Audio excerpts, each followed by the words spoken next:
Hello everyone, in this lesson 10, I think it's lesson 10 or lesson 11. Lesson 11, yes, lesson 11, we're going to look at the statistics hypothesis. So in this lesson 10.1, we're going to look at what is hypothesis. A statistics hypothesis is assertion or conjecture concerning one or more populations. Basically, it means I assume something, like for example, the mean value is 100, like that. Okay, so hypothesis, then you either reject it or not reject it. Okay, so let's look at this role of probability hypothesis test. It should be very clear in read that the decision procedure must be included awareness of probability of a wrong conclusion.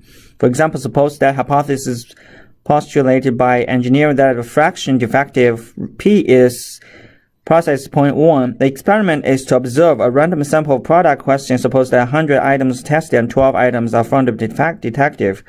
It is reasonable to assume that is p equals 0.01 because and may need to not reject the hypothesis because not is 0.02, but perhaps even 0.15. So if I got 0.3 problem, I'm going to reject p equals, the sample test gave me 0.3, but you said p is 0.1, I probably reject it. So that is kind of a criteria when I'm going to reject it, when not reject it, right? Okay. So for example, if I say, okay, average score of the exam 2 is 75, but now I take a sample 5 of students. I randomly select 5 students, but the average is 95. Now I assume that p is 5. I say, okay, the mean value of the whole class is 75. Now I take 5 students and randomly choose 5 students. I got a mean value is 95. Well, it's way much higher than 75. So I probably will reject the hypothesis. So it's kind of like you make a assumption, then you take a sample, and from the sample values, you make a decision whether to reject or to not reject the hypothesis. So reject non-hypothesis. Non-hypothesis is in favor of alternative hypothesis. So non-hypothesis is always equal. Whenever you say something is like a non-hypothesis, normally is p equals 0.1.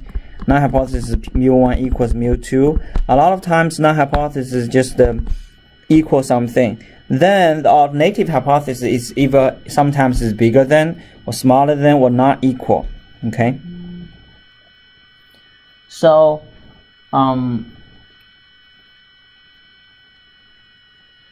it's actually pretty simple to look at the test hypothesis examples.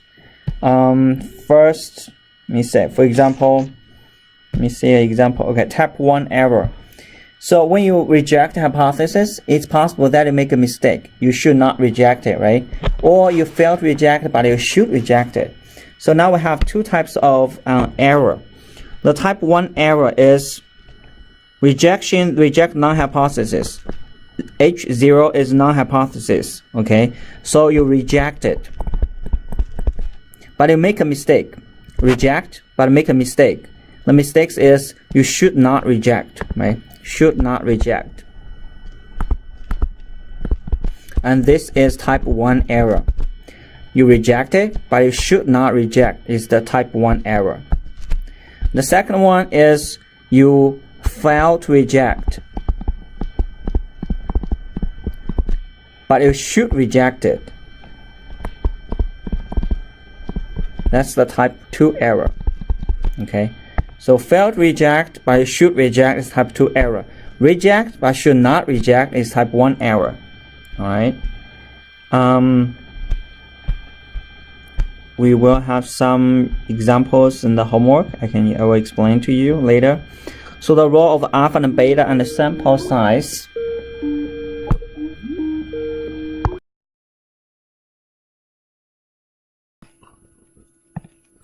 Okay, so the type 1 error is you reject it, you should not reject it. Type 2 error is you fail to reject it, but you should reject it. Okay, I think let's look at the alpha beta, continue look at this example. And Let us assume that director of testing program is unwilling to commit type 2 error when the alternative hypothesis p equals 1/2 is true, even though we have found the probability of an error to be beta equals 0.2517. It is always possible to reduce beta by increasing the size of a critical region. For example, consider what happens to the value of alpha and beta when we change our critical value into 7 so that all scores greater than 7 fall into critical region, and those less than or equal to 7 fall into non-rejection region. So now, in testing the p equals 1/4 against the alternative hypothesis p equals 1/2, we'll find that from 8 to 20, you add all this, alpha equals from 8 to 20 is bigger than, so it's 1 minus, it's 0.0, you find the probability is 0.1018. Beta is 20, 1/2, you add everything together is 0.1316. Okay, so beta, no, you can look at what is, let me see, where is, in the homework you probably have a problem. Okay, so alpha is here, alpha is the probability of type 1 error. The probability can make a, you make a mistake, you reject, should not reject it, there is a probability that would happen. The probability of type 1 error. Beta is the probability of type 2 error. Okay, beta is probability of type 2 error. So now, what is next?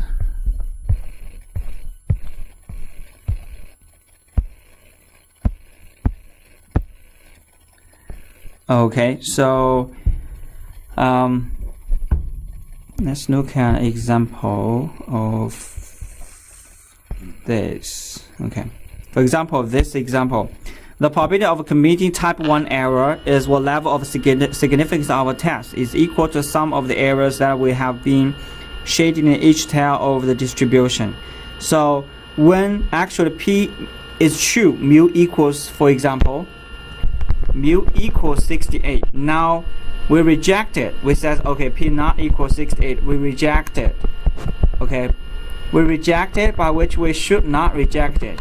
Probability of alpha equals probability of x is less than 67. Actually, mu equals 68. And the other one is the sample value p actually give you bigger than 69. The probability actually it is 68. Okay. From the sample, okay, so the truth is the population mean value. We use a sample to estimate the mean, the population, right? The population equals 68. That's the truth of population. Now I got a sample. Give me value is 67. For example, the average score of my class, the true average actually is 85. Now I've randomly selected 5 students, which gave me 60. Well, I assume, okay, this class doesn't do very well because this 5 students only make 60. Actually, the true value is 685, is not 60. So I use this sample to estimate that, to make an assumption that the class average is 60, which is not true. Is less than 85, or is not equal 85. So now, this is the probability of. The truth is, we should not reject. This is not hypothesis. Not hypothesis is always equal. Not hypothesis is always equal, mu 1 equals mu 2. So not hypothesis is true, but we reject it because the sample mean sample mean is less than 67, or the sample mean is bigger than 69. We reject it because this is too big than 69, so it's not 68. But the truth is that population mean is 68. Your sample is wrong. Your sample is sometimes unbiased sample, sometimes just the probability that happens, right? Okay, so this is the how you find the alpha probability. Probability b the less than, bigger than, then find the probability is 0.02. So that's the probability make a mistake, make type 1 error. So now type 2 error is which you not reject it, you accept it, but you should reject it, which is this is the beta. You look at the type 2 error. Okay, it's not really hard to do that. All right. So the power of test is the probability of rejecting non-hypothesis given that specific or native is true. Let's look at one-tail, two-tail test. So one-tail test is bigger than, is right-hand side, right tail, left tail is less than, the null hypothesis is always equal to something. Two-sided is not equal. Less than, bigger than is two tails. Okay. So now, how do we find out? That was some example about hypothesis, null hypothesis. A manufacturer of certain brand of rice cereal claimed that the average saturated fat content does not exceed 1.5 grams per serving. Stated null hypothesis or native hypothesis. So null hypothesis is equal, and it says not exceed. So the alternative hypothesis is, and this bigger than 1.5. Okay, it claims if mu is greater than 1.5, so should not reject if mu is less than or equal to 1.5. That's the null hypothesis is always equal. Alternative hypothesis, it depends on what it says. Okay. Alright, so 10.3, find the p-value. The p-value actually is the probability. Okay. P-value is a probability you find. Okay, let's see what is the p-value. P-value is the probability. Look at this picture. A p-value is the lowest level at which the observed value of test statistics is significant. So first, normally, how do we do? So first step, we state a null hypothesis and an alternative hypothesis. Second, we choose appropriate test. What kind of a test? So if sigma is known, normal distribution, we use z-score, z-test value, right? Z-statistics. Or sigma is unknown, it's normal, and we use t-distribution.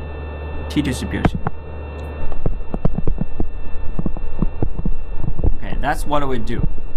Okay, most likely, and we also have a others after distributed. We will have, when I say the example, we're going to see those examples. So first we state null hypothesis and alternative hypothesis. Choose appropriate test statistics, either z-score or t-score. Then find the probability. And if the probability is small, then we reject it. Okay, we reject the hypothesis. If the null hypothesis is big, if p is high, then the null hypothesis fly. Single sample test concerning a single mean value. A single mean value, we have null hypothesis is mu equal mu 0, and alternative hypothesis is mu not equal mu 0, or you have mu bigger than mu 0. It depends a problem. So if the sigma is known, we use the z-score. Okay, normally from the problem, what do you need to do? You read the problem, you make a hypothesis. For example 10.3. A random sample of 100 recorded deaths in the United States during the past years showed average of 71.8. I can tell that null hypothesis is always equal, so you can make that mu equals 71.8. Okay, assume a population standard is 8.9, so sigma is known. Good, sigma is known. Population standard deviation is given, so sigma is known. We use z-score. And does this seem to indicate that the mean life today is bigger than 70 years? Which means I got my alternative hypothesis another way to say that it might be bigger than. So my alternative hypothesis is 71.8. Okay, so now I choose 0.05 significance level. So first null hypothesis, alternative hypothesis, 70 years actually. It's 70 years. It's 70 years, my bad. It's at 70. And now actually my the sample mean is 71.8. It is pretty close to 70. I would not think we will reject it. We will not reject it. Okay. So now let's check it. So now we do find it, because sigma is known, I find a z-score, z equals x bar minus mu over sigma over square root of n. And now I find everything, plug it in, 71.8 minus 70. Sigma is 8.10, is from 10 people, or 10 years, sorry, 10 years, past years, or 100 record, my bad, 100 record is 100 square root of 100. So find that's 2.02. Now I find my z-score is 2.02, find the probability. probability of z less than equal to 2.02. Use your table. You find the value is 0.9783. So basically this value is that. So now this is 70. Actual mu equals 70 is here. This is mu is 71.8. All right. So the probability of the z lessness is like that. Probability of z bigger than 2.202. Actual probability of the mu value is bigger than 70. Okay, equals, no, 70 is not 71. So the probability of z bigger than 2.02 actually is 0.0201. So basically, from my alternative hypothesis, I got the chance that is bigger than this. The chance that it's bigger than 70 is only 0.02, which means a very small chance that the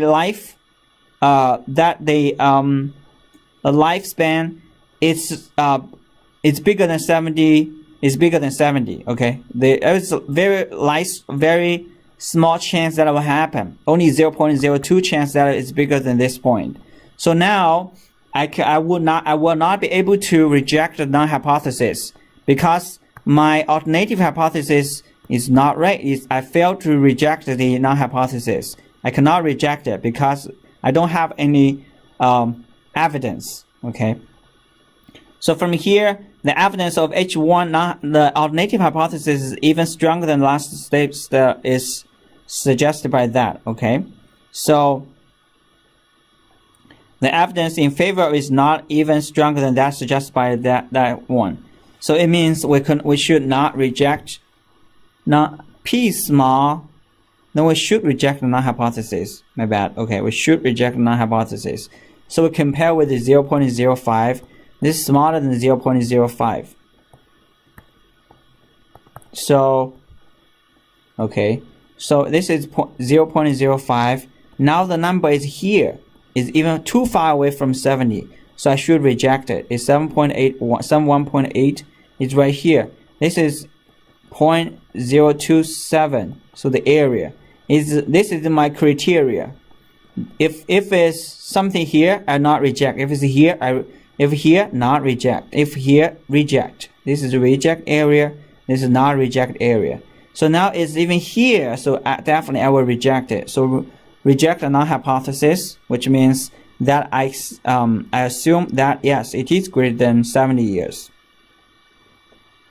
Okay. So this one is the same idea. You find a z-score, find the probability is 0.0046. Oh, this is really small. Compare with 0.05. This is small, way smaller. So we should reject the null hypothesis. Okay. So P is small, P is low. The null hypothesis must go. So P is high, which means big P value. The null hypothesis fly. So P is low, the null hypothesis must go. If P is very small, we reject null hypothesis. Because null hypothesis is always equal. If it's low, it's far away from the equal mean value. Okay. Another very common statistics is t-statistics. Basically, whenever the sigma is unknown, you find a t-value, use a t-distribution, find the probability, which you should know how to use the t-value, find the probability right now. Okay, find a t-score, find the probability, reject. If t is small, reject it. Now, in the homework, I will still show you how to use the software to do it. But for yourself, I strongly recommend you use your handwriting manually, at least finish 2 or 3. Finish 2 or 3. And it's the one for the z-score, one for the t-distribution without looking at the example. Make sure you understand the example. You know how to do that yourself. Okay. So 11.5, 10.5. 10.5 is 2 sample test on 2 means. On 2 means is pretty much the same thing. You find a z-score. You use the z-score formula. Z equals x1 minus x2. Okay. Minus mu1 minus mu2. Most likely for two sample, okay, so for two sample you get null hypothesis normally is just mu1 equals mu2. The alternative hypothesis, you can have three cases: mu1 bigger than mu2, mu1 less than mu2, or mu1 not equal mu2. So this is the two sample, two variable, okay, two means, two samples hypothesis. It's the same idea for t sample or z score or t score. It would be the same. For to find, use a different, you use the formula, z score formula, t score formula for two samples, find it out, okay, find the t score and then find the p value, which is repeat the same thing. Find the t value, use the table, find the probability. If the p score is small, rejected. Okay, so I would like you read the whole textbook. See if you have any questions. Well, if you have the table like this, there's no way you can use the handwriting to do this, because if you find the x bar value, there's too many things for the x bar, and find the sigma square. Okay, find the SD.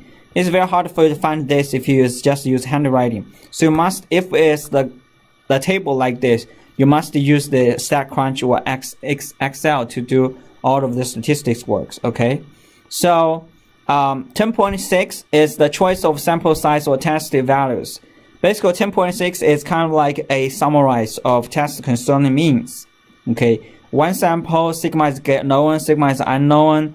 Two samples, mu1 equals mu2, sigma is known, sigma is unknown, and also if sigma and sigma 2 equal, it's poor variance, or sigma not equal sigma 2 and by unknown, or paired observations, which is the same procedure of the previous chapters. Okay, you can use I would suggest you read the textbook and find the meaning of each sample. Is very organized way to read the textbook. The same idea, find the t-score, find the z-score, use the t-score table, z-score table, find the probability. If the probability is small, and reject it. Okay, if the probability is big, and fail to reject it. That's how I read it. That's how this whole section means. I would strongly recommend you read the textbook and see if you understand it. Then tomorrow, I'll give you a over review of the homework as well. Okay, so it's very important you read the text, spend 2 hours, read the textbook throughoutly, and see if you have any questions.